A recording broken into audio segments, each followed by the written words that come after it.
We normally go on vacation to have fun or relax, but how many times has the planning of the trip caused some problems with maybe you and your significant other, kind of defeating the whole purpose, right? Well, our relationship expert Kat Robey is going to save us before summer vacation actually gets here.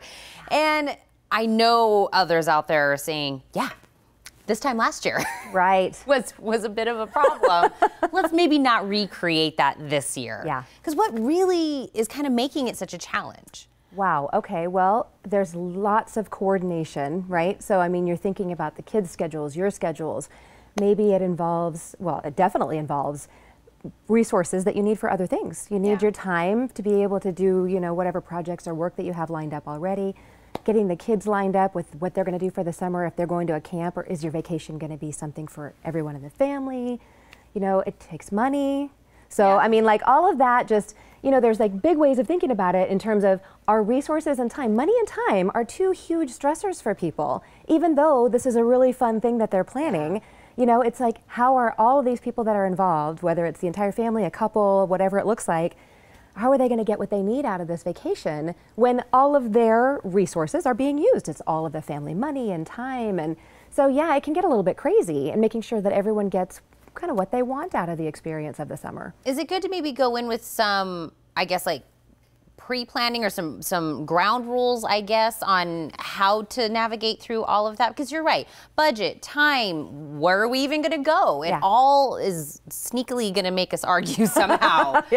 So how do we kind of tackle that, you know what I mean, without it turning into a thing? Yeah, oh my gosh, okay, so there's a lot of things to consider. One is that it would be nice if everyone was actually honest about what they want. So some people think they can't ask for what they want, and then they kind of hold back and have a resentment about it, and then there's an argument because they're making assumptions about whether or not they could even ask for what they want.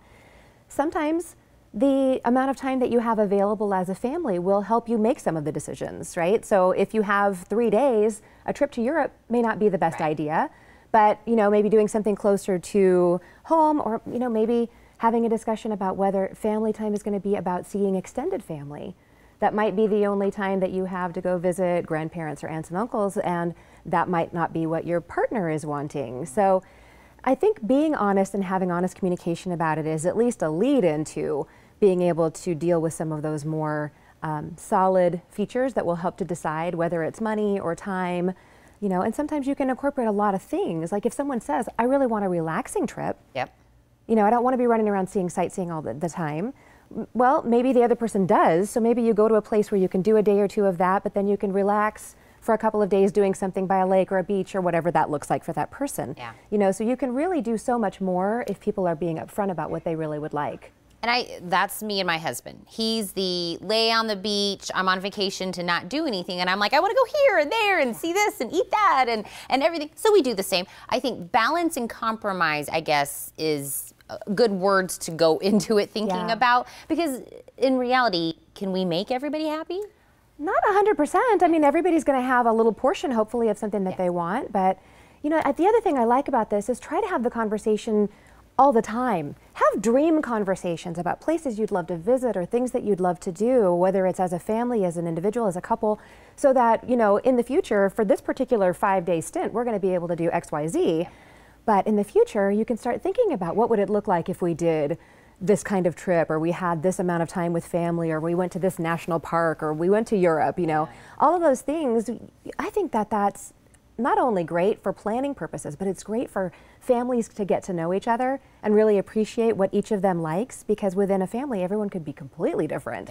And just on a communication level and a bonding level itself, it's such a cool conversation to say, hey, I heard you really want to go to Disney, for example. So let's plan to do something like that in the next 2 years. Let's figure that out. So, I mean, it can be kind of a flexible conversation, but in the right now of it, maybe, you know, it's not going to fit for everybody. So I think being, of course, communication, having a little bit of balance, and also maybe being realistic with your budget, realistic with your time, in which you can really crunch in there. Those kind of things will help smooth this process over. Well, especially when you're on the trip, right? Like build in extra time. For kids, they move a little slower. They might need a little more of a break, you know, build in budgets for food and things like that. Think more than what you need so that you're ready for whatever pops up. Perfect. That's the perfect thing to end on. Let everybody kind of soak that in. But if you guys need maybe a little bit more help, I'm interested in some professional relationship advice, give Kat a call. She's at 906-3392, or you can visit robeycounseling.com. Thank you, Kat.